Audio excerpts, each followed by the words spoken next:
This is Brent of the Brookbush Institute, and in this video we're going to go over the slump test. I'm going to have my friend Yvette come out. She's going to help me demonstrate this test. Now this is one of our neurodynamic tests. Chances are I'm going to use this test if I think the sciatic nerve is involved, or perhaps I have a lumbar pathology patient and they're starting to complain of things like pain into their buttock or pain down the back of their leg. Now the slump test is what it says it is. It is a test in a slumped position. You just kind of have to remember how you're going to step this out, what the progression of the test is, and I think you guys will get that as we go. The first thing I'm going to ask Yvette to do is put her hands behind her back. Now, if I'm a good clinician here, or a clever clinician I should say, I'm going to have Yvette kind of monitor her sacrum, her tailbone, and go, okay, make sure you kind of keep that straight up and down. Can you do that for me? Mm-hmm. Right? You guys can also use your hand to kind of like monitor their sacrum, but as they slump, which is the next step of this, I want them to flex their thoracic and lumbar spine, right? And not let their sacrum either tilt forward or tilt back, because that's an anterior or posterior pelvic tilt that will change neurodynamic tension by adding hip flexion or hip extension. All right, so we keep a nice flat sacrum, and then we get all of our flexion in through here. Now, once we get to this point, I can of course ask, does this bring on any of your symptoms? No.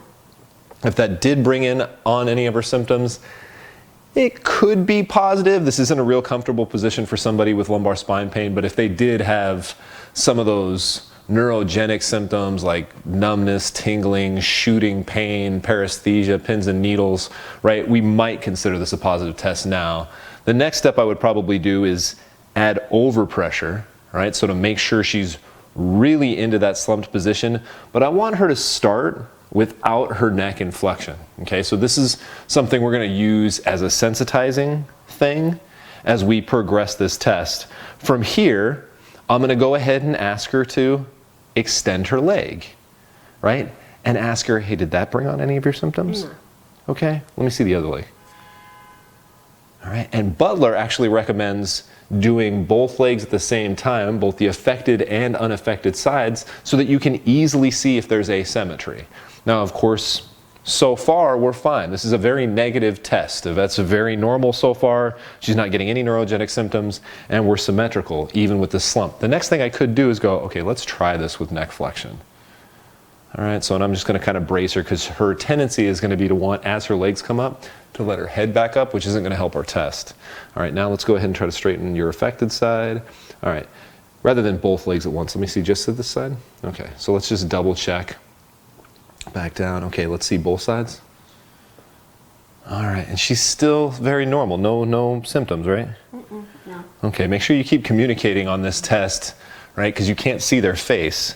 The next thing we could start doing is we could start doing all of those little sensitizations at the ankle. If you guys watch the straight leg raise test, I go over in detail kind of, all right, if we go into dorsiflexion, that further sensitizes the tibial nerve. If we go into dorsiflexion and eversion, I get even more sensitization. If I go into dorsiflexion and inversion, I can add a little sural nerve. If I go into plantar flexion and inversion, I can kind of test some peroneal nerve stuff. Now, as we can see, go ahead and sit up for me. I know that's not very comfortable. As you can see here, so far Yvette is super negative on this test. We were getting no symptoms at all. Now we should bring up that this isn't a comfortable test, right? How comfortable is that? Not real comfortable. You got somebody leaning on you in this really horrible flex position, and you're trying to like extend your legs. Guys, it's very normal for people to have discomfort at T8, T9 and feel some tension there on this test. It's very common to have discomfort in the back of the knees as they're extending their leg. It's very comfortable to have bilateral restriction, right? Some people are just not as flexible as others. Always keep in mind with this test, we're looking for concordant signs. We're looking for signs that replicate the patient's symptoms. We're looking for bringing on low back pain. So she's extending her legs and it's making her low back hurt. Or we're looking for some of those neurogenic symptoms. right? So the rush of pain down the leg, right? Like the sharp burning pain that comes with like sciatica, or the tingling or numbness, like all those things are like, oh, that's definitely a positive sign. We could probably even think towards we talked about the Wells straight leg raise test. If she had pain when she did the opposite side in the other side of her back. So if she had right-sided low back pain, lifted her left leg and that caused right-sided low back pain, we're probably talking about like HMP stuff, right? Like you guys can even think about how that would work out. Like it would take a pretty significant herniated disc to make it so that moving nerves on this side would make her right side hurt. Right? So take all of that stuff into consideration. So let me go through this test one more time, and I'm gonna take it back to the simple part here.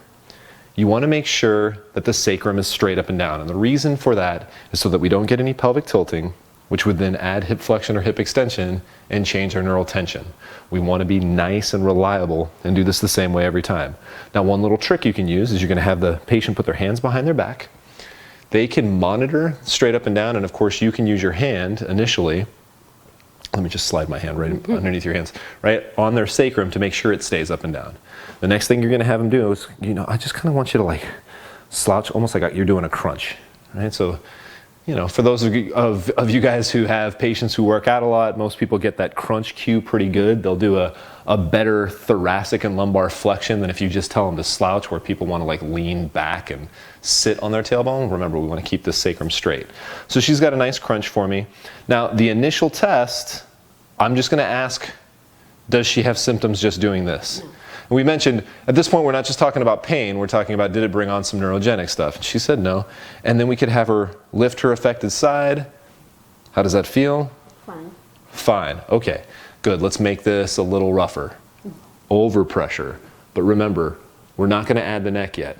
So we got lumbar and thoracic flexion, then overpressure, then cervical flexion, and we're going to keep testing knee extension over and over as we do this to see if we can keep sensitizing the test and bring on some of these neurogenic symptoms. Of course, throughout, we can be comparing legs. Or if, as Butler suggested, we could have them just do both legs at once, right, so that we can see any asymmetry. The last thing I would do, and you can go ahead and sit up, is of course all the movements of the ankle. We talked about the tibial nerve is going to be dorsiflexion and eversion, the sural nerve is dorsiflexion and inversion, and then the peroneal nerve is plantar flexion and inversion. You guys got all that? I know that's a lot. Remember the basic slump test. Just like I suggested on the straight leg raise test, start with the basics, keep those in mind.